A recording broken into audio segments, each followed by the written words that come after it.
Field marshal साहब के एक इंटरव्यू के बहुत चर्चे हैं जिसमें उनसे ये बात मंसूब की जा रही है कि जी उन्होंने कहा है कि जी सदके दिल से माफ़ी जो है वो सियासी मसालियत का रास्ता खोल सकती है। हमें नहीं पता कि क्या सियाक़ो सबाक़ में ये अल्फाज कहे गए, लेकिन बतौर कानूनदा और वज़ीर मुमलिकत अगर आप इस पर रोशनी डाल सकें कि क्या अमूर रियासत में माफ़ी मांगने से किसी के ख़िलाफ़ मुकदमात ख़त्म हो सकते हैं, आईन व कानून इस बाबत क्या कहता है? बिस्मिल्लाहिर्रहमानिर्रहीम। आमिर साहब बहुत बहुत शुक्रिया। बिल्कुल जी, आइन और कानून के मुताबिक ही तमाम तर फैसले होते हैं और कोई सज़ा याफ्ता मुलज़िम हो तो बिल्कुल उसको आइन और कानून के मुताबिक जो उसके पास लीगल रिकोर्स अवेलेबल है वो उसको ऑप्ट करता है। और मुख्तलिफ़ स्टेजेस हैं, जिस तरह आपने देखा कि ट्रायल चला और ट्रायल के बाद फिर जो है अपील्स भी दायर कर दी गई हैं, उसके साथ सस्पेंशन ऑफ सेंटेंस भी लगाई गई है। तो ये तमाम तर मामलात हैं और अगर यहाँ से हाई कोर्ट से भी उनके ख़िलाफ़ फ़ैसला आता है तो फिर सुप्रीम कोर्ट है और वो फिर लास्ट एक रिज़ॉर्ट है उनके पास। और उसके बाद फिर माफ़ी वाला खाना तो ज़रूर है, लेकिन वो सदर पाकिस्तान के पास है, वो हुकूमत पाकिस्तान के पास नहीं है। यही बात हम बारहा दफ़ा इनको कहते रहे हैं कि आप अपना अदालतों में जाके अपनी बेगुनाही को प्रूव करें। आपको हुकूमत जो है रिलीज़ नहीं कर सकती या हुकूमत किसी किस्म का रिलीफ नहीं दे सकती, किसी की रिहाई को मुमकिन नहीं करा सकती, हुकूमत प्रोसिक्यूशन से विड्रॉ नहीं कर सकती। यानी कि जब तक वो तमाम जो है एग्जॉस्ट नहीं हो जाते अदालती मामलात, उस वक्त तक जो है कोई अपील जो है वो जो है कामयाब नहीं हो सकती, ये कि उसको लिफ्ट नहीं। जी बिल्कुल। आप देखें ना, आप हाई कोर्ट अगर उनके हक में फ़ैसला दे देती है तो वो फिर बिल्कुल उनको बरी किया जा सकता है। ये फ़ैसला तो अदालतों ने करना है। अगर ये डिमांड हुकूमत से की जा रही है तो मैं समझता हूँ सरासर गलत डिमांड है। और जिस इंटरव्यू की आपने बात की तो बिल्कुल एक कॉलम लिखा गया और वो मेरी नज़र से भी गुजरा है। मेरे ख्याल से वो तमाम तर मामला आउट ऑफ कॉन्टेक्स्ट लिया जा रहा है और वो उस हवाले से शायद उसका रिलेशन उस चीज़ से नहीं है जिस चीज़ से उसको मुंसलिक या मंसूब किया जा रहा है। एक हवाले से बात थी और इन एनी केस मैं समझता हूँ कि इंसान ने अगर कोई गलत काम किया हो तो बिल्कुल कानून और आइन के मुताबिक ही फ़ैसला होता है अगर उसके ख़िलाफ़ कोई केस हो, लेकिन अपने किए पे भी तो शर्मिंदगी होनी चाहिए, कोई नदामत भी तो होनी चाहिए।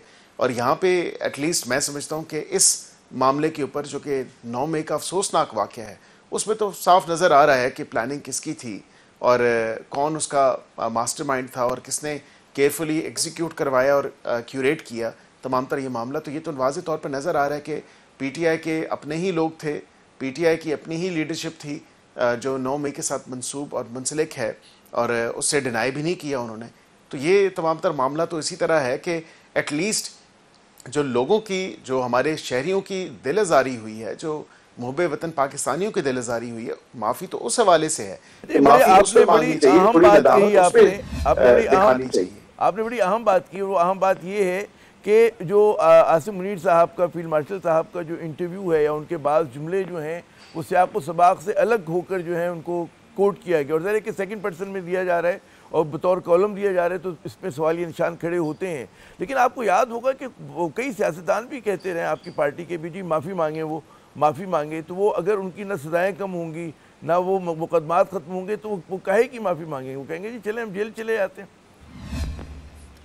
देखिए ये तो तकाज़े हैं एक महज़्ज़ब माशरे में रहने के, और ये तकाज़ा यही है कि अगर किसी ने कोई गलत काम किया है और गलत काम हुआ है, ये तो मैं नहीं कह सकता कि गलत काम नहीं हुआ, वो भी डिनाई नहीं करते, वो भी कहते हैं कि 9 मई का अफसोसनाक वाक़या हुआ है और अगर मेरे पार्टी के लोगों ने किया तो मैं उनको पार्टी से भी दरबदर करूँगा और निकालूँगा।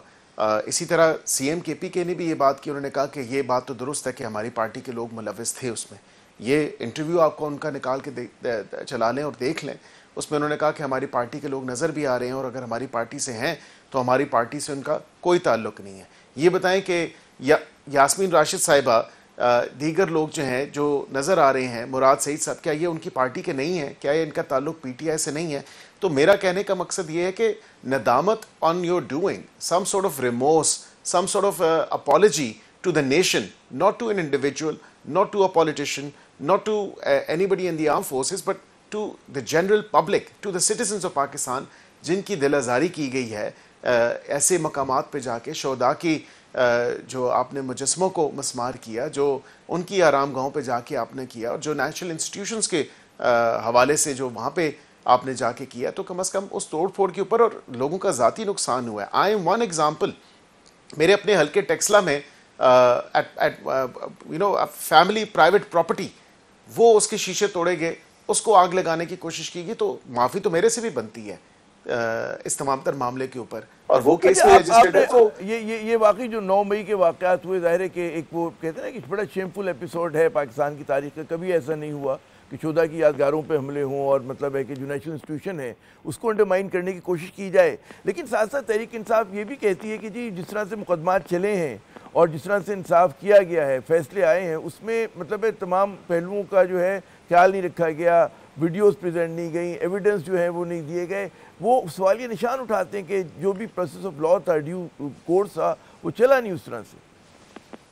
नहीं आमिर साहब, सारा ड्यू प्रोसेस दिया गया और उसमें तमाम तर फेयर ट्रायल के तकाज़ों को मलूज़ खातिर रखा गया। आई थिंक ये एलिगेशन बिल्कुल कम्प्लीटली जो है एब्सर्ड है और गलत है जो कहते हैं कि ड्यू प्रोसेस नहीं मिला। अगर ऐसी बात है तो मुझे बताएं कि क्या इन्होंने जेरा नहीं की उन गवाहान के ऊपर? क्या इन्होंने अपनी डिफेंस स्टेटमेंट्स नहीं दी ना? इनके वकला नहीं थे? बिल्कुल थे। तो ये सारा मामला तो उन्होंने ट्रायल स्टेज पे किया, और फिर भी कहना कि हमें ड्यू प्रोसेस नहीं मिला, तो फिर ड्यू प्रोसेस और कैसा होता है कि जब आपको वकील की भी इजाज़त हो, फिर आपको एग्जामिशन एप्लीकेशंस भी आप दें, वो भी एक्सेप्ट हों, आपकी बेल एप्लीकेशंस भी आपने ऑप्ट की हों, और उसके बाद फिर आपने जरा भी की हो, फिर आपने डिफेंस स्टेटमेंट्स भी पेश की हों, फिर आपने क्लोजिंग आर्ग्यूमेंट्स भी किए हों, और फिर फैसला अगर आपके हक में ना आए तो फिर आप कहें कि ड्यू प्रोसेस नहीं मिला। ऐसा तो नहीं हो सकता। उसमें देखें, तमाम तर चीज़ों को आप सामने रखें, तो ये मुझे बताएं कि क्या ट्रायल फेयरली कंडक्ट नहीं हुआ? बिल्कुल हुआ।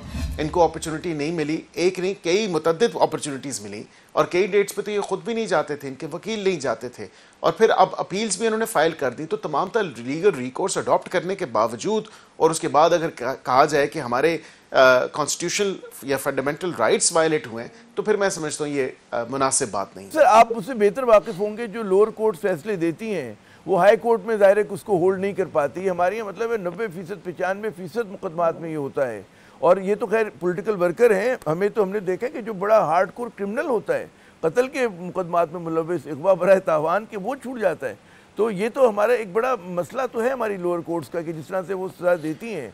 हमारा जो डेटा जो मैंने पढ़ा है, कम अज़ कम 90, जो मैं कम कर रहा हूँ, बाज़ औक़ात तो कहते हैं 95-97% जो हैं लोग छूट जाते हैं अपनी सुपीरियर जुडिशरी के हाथों। जी देखिए, आपने कहा कि एविडेंस प्रेजेंट नहीं किया गया। मैं समझता हूँ जो अवेलेबल एविडेंस था वो बिल्कुल, वेदर वो डिजिटल फॉर्म में था, वीडियोस की फॉर्म में था, ऑडियोस की फॉर्म में था, वो एडमिसिबल एविडेंस था। वो एविडेंस ट्रायल स्टेज पे पेश किया गया है। उस एविडेंस को क्या ये पीटीआई क्या एक वो बार-बार नहीं, मैं उसी में ही गुजारिश कर रहा हूँ आमिर साहब, उसमें उस जो एविडेंस प्रेजेंट किया गया है, जो सबूत प्रेजेंट किया गया है, उसको कितनी कोई एविडेंशियरी वैल्यू उसके साथ अटैच की गई है, या उसकी एडमिसिबिलिटी के ऊपर कोई सवाल उठाए गए हैं, नहीं उठाए गए। अब मैं पूरे ट्रायल में तो नहीं था, ये तो जजमेंट पे देखने की ज़रूरत है, और ये अपील स्टेज पे देखने की ज़रूरत है। कोई non reading, miss reading of judgement हुई है, या जो एविडेंस अप्रिशिएट किया गया है, क्या वो सही अप्रिशिएट किया गया है या गलत अप्रिशिएट किया गया है? कई ऐसे केसेस होते हैं जिसमें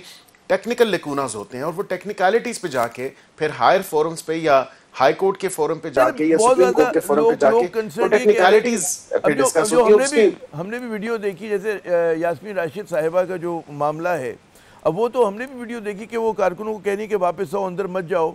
तो वो ये भी तो ये लोग कर रहे थे इनके बाद। और बाज़ औक़ात आपका जो कारकुन होता है या जो लोग जमा हो जाते हैं, जंबे गफ़ीर होता है, वो कुछ भी कर देता है। तो बाज़ केसेस में तो नज़र आ रहे, जैसे यास्मीन राशिद साहिबा का, बुज़ुर्ग हैं, कैंसर पेशेंट हैं, तो उन जैसी खातून के साथ ज़ाहिर है कि आप तवक्को नहीं कर सकते कि उस उम्र की खातून जो है वो आके मतलब तोड़ फोड़ करवाएंगी, मारपीट करवाएंगी, मनसूबाबंदी करेंगी इन चीज़ों की। जी देखिए, बिल्कुल आपने बड़ा पर्टिनेंट सवाल पूछा, और बड़ी आपने इसका एक फैक्चुअल जो एक तस्वीर प्रेजेंट की है। मैं बिल्कुल उस पर एग्री करता हूँ कि वो इस मॉब को, इस जत्थे को लेके गई, फिर इस मॉब को अनलीश किया, और फिर उससे रिक्वेस्ट करना और कहना कि आप जिना हाउस या कोर कमांडर के घर में अंदर दाखिल मत हों। जब एक आप जत्था तैयार करते हैं, जब एक मॉब को आप अनलीश करते हैं, वो मॉब अनकंट्रोलेबल हो जाता है। फिर ये नहीं हो सकता कि आप हज़ारों दरखास्तें करें, उनको कहें कि अंदर मत जाएं, तो फिर वो आपकी बात सुनेंगे? पहली तो बात है, आपने मॉब इकट्ठा क्यों किया, उसको अनलीश क्यों किया, उसकी वो जहन साजी क्यों की, और उसको उस मकाम पे क्यों लेके गए? तो ये कम अज़ कम एक्ट्स तो उन्होंने किए, जिससे वो भी डिनाई नहीं कर रही। हाँ, गाड़ी की छत पे बैठ के फिर उसके बाद वहाँ पे पहुँचने के बाद जब उनको राइल अप कर दिया और तहश दिलवा दिया और फिर उसके बाद उनसे गुजारिश करना, तो ये भी मेरे ख्याल से तो खैर जस्टिफाइड बड़ा बात नहीं है। काबिल बहस बात है, क्योंकि बाज़ लोग कहते हैं भी जमहूरियत में जलसा जुलूस पुरअमन एहतजाज की इजाज़त होती है, फिर वो एहतजाज बेकाबू हो जाए तो किस हद तक जो है उसके जो ऑर्गेनाइजर्स हैं उसमें सज़ा के मुस्तहक होते हैं, वो एक अलग बहस है। मुझे एक और मैं मौजू की तरफ आता हूँ, इसी से कनेक्टेड है कि सियासी मसालहत की जो बात हो रही है, कभी नून लीग की आप मतलब सीनियर तरीन लोगों में हैं उनके, क्या नून लीग में इस तरह के डिबेट होता है कि जी पीटीआई के साथ जो है गुफ्तगू की जाए, सियासी मसालहत की जाए, उसके लिए उन्हें क्या करना होगा, आपकी जमात क्या करने के लिए तैयार है, हुकूमत क्या करने के लिए तैयार है? जनाब देखिए, हम तो डे वन से यही बात कर रहे हैं, जब से यह हुकूमत अमल में आई है हमने यही बात की कि आप मुज़ाकरात की तरफ आएँ, सियासी इश्यूज़ हैं, सियासी बैठकों में बैठें और वो वहाँ पे डिस्कशन करें। हाउस के अंदर के मामलात हैं, हाउस के बाहर के मामलात हैं, वो वहाँ पे डिस्कशन होनी चाहिए। लेकिन तमाम तर इस मामले के ऊपर मेरे ख्याल से झूम भी नहीं रहेंगी और वो आधे अधूरे मामलात जो है उसी तरह छोड़ के चले गए। मैं आपके इस शो के तवज्जुह से और आपके नाजरीन से ये ज़रूर उनको बता सकता हूँ कि ये एक रेकनिंग हुई है और अब जो 9 मई के बाद सज़ाएँ हुई हैं 9 मई के केसेस में और उसके बाद जो डी सीटिंग और डिस्क्वालिफिकेशंस हुई हैं, उसके बाद अपोजिशन बेंचेस पे जो लोग बैठते हैं, खा वो सुन्नी इत्तेहाद काउंसिल से हों, खा वो पीटीआई से हों, वो तमाम तर मामलात जो हैं वो आपके सामने हैं कि वहाँ पे एक रेकनिंग पाई जाती है। कई ऐसे मेंबरान हैं जो हमारे वफाकी वज़रा से भी राब्ते में हैं, हमारे अरकान से भी राब्ते में हैं और मेरे से भी कईयों ने राब्ता किया और उन्होंने ये बात कही कि हम चाहते हैं कि कोई मुनासिब या बेहतर हल निकले और मामलात जो हैं वो बेहतरी की तरफ जाएँ। तो मुज़ाकरात की जो एक एपिटाइट है वो वहाँ पे भी उस तरफ पाई जाती है। वो क्या मुमकिन हल क्या हो सकता है, मतलब हुकूमत क्या दे सकती है तहरीक इंसाफ को? उनके बाद जो हार्ड लाइनर्स हैं वो कहते हैं जी हमें दीवार से लगा दिया, अब ना अहल भी कर दिया, मुकदमात भी हो गए, सजाएँ भी हो गई हैं, गिरफ्तारियाँ भी हो गई हैं, हुकूमत क्या दे सकेगी कि वो कहते हैं क्विड प्रो को हो, उसमें लेन देन क्या हो सकता है इस मामले पर? देखिए, पॉलिटिकल स्पेस के ऊपर अगर बात करनी है या पॉलिटिकल मामलात के ऊपर डिस्कशन होनी है तो बिल्कुल एक मीसाक इस्तेकाम पाकिस्तान के ऊपर या चार्टर ऑफ डेमोक्रेसी 2.0 अगर डिस्कस होना है तो उस पर फिर बात की जा सकती है। लेकिन ये कहें कि सिर्फ 2024 से स्टार्ट करें, ऐसा नहीं होगा। स्टार्ट फिर 2018 से होगा और फिर जब बैठेंगे तो कोई ना कोई बेहतर एक मुस्बत रास्ता और हल उसका निकल आएगा। अच्छा, इसी तनाजुर में आपने सुना होगा मुझसे ज़्यादा कि जी 27वीं तरमीम की आमद का बड़ा शोरा है कि जी आने वाली है 27वीं तरमीम, उसका क्या दायरे कार होगा, कि क्या उसका एम्बिट होगा, क्या सोचा है आप लोगों ने, उसमें कौन सी बड़ी चीज़ें जो आप लोग रूशनास कराएंगे? क्योंकि अभी तक जो कुछ आ रहा है अखबारात में तो ज़्यादातर स्पेकुलेशन ही है। देखें, ये सिर्फ और सिर्फ स्पेकुलेशन है, जिस तरह आपने खुद इसको कहा कि अभी फ़िल वक़्त as we speak right now हम किसी आईनी तरमीम पे काम नहीं कर रहे और ना हमारे पास कोई ऐसा ड्राफ्ट है, ना कोई ऐसा प्रपोज़ल है, ना कोई ऐसी चीज़ इवन अंडर डिस्कशन है। जब इस पे काम होगा तो बिल्कुल एक ब्रॉडर कंसेंसस रीच किया जाएगा। हमने सबसे पहले हुकूमत के एंड पे अपना काम करना है, फिर इत्तेहादियों के साथ डिस्कशन होनी है बैक एंड फोर्थ, फिर उसके बाद जाके कहीं ये हाउस में आएगा। तो अभी तो कोई ऐसा प्रपोज़ल नहीं है और कोई ऐसी डिस्कशन ही नहीं है जिस किसी आईनी तरमीम के हवाले से बातचीत हो रही हो, ऐसी कोई बात नहीं है। जब होगी तो बिल्कुल वो उसके तमाम तर जो डिस्कशंस हैं अपने इत्तेहादियों के साथ हुकूमती लेवल पे हम करेंगे और आउट इन दी ओपन करेंगे। बात आप ही के रहनुमा कह रहे हैं कि जी 26वीं तरमीम की जो कमज़ोरियाँ उन्हें दूर करने के लिए 27वीं तरमीम लाई जा सकती है, लाई जाएगी। देखें, मैं तो ऑब्वियसली काबीना का हिस्सा भी हूँ और वजारत कानून व इंसाफ में हूँ और ज़ाहिरी बात है कि ये हमारा ही काम है। मैं जो अगर आपको कह रहा हूँ कि अभी हमने किसी आईनी तरमीम पे काम शुरू नहीं किया तो I think that holds a lot of weight. अरे चलो एक और चीज़ की वजाहत करते हैं। बाज़ लोग बड़े खुश हैं और बाज़ लोग बड़े गुस्से में हैं।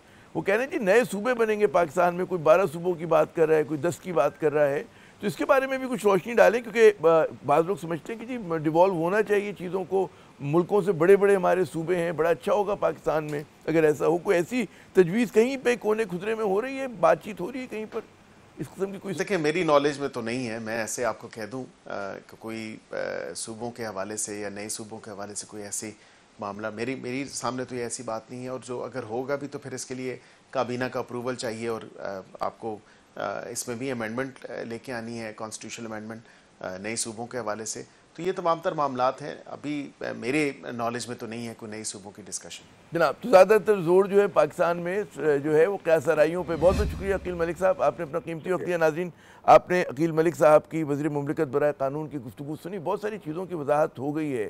सबसे बड़ी बात उन्होंने कहा जी 27वीं तरमीम नहीं आ रही है, सूबों नए सूबों के कहते हैं डिमार्केशन पे कोई अभी तक मतलब एक गौर व खौस नहीं हो रहा है।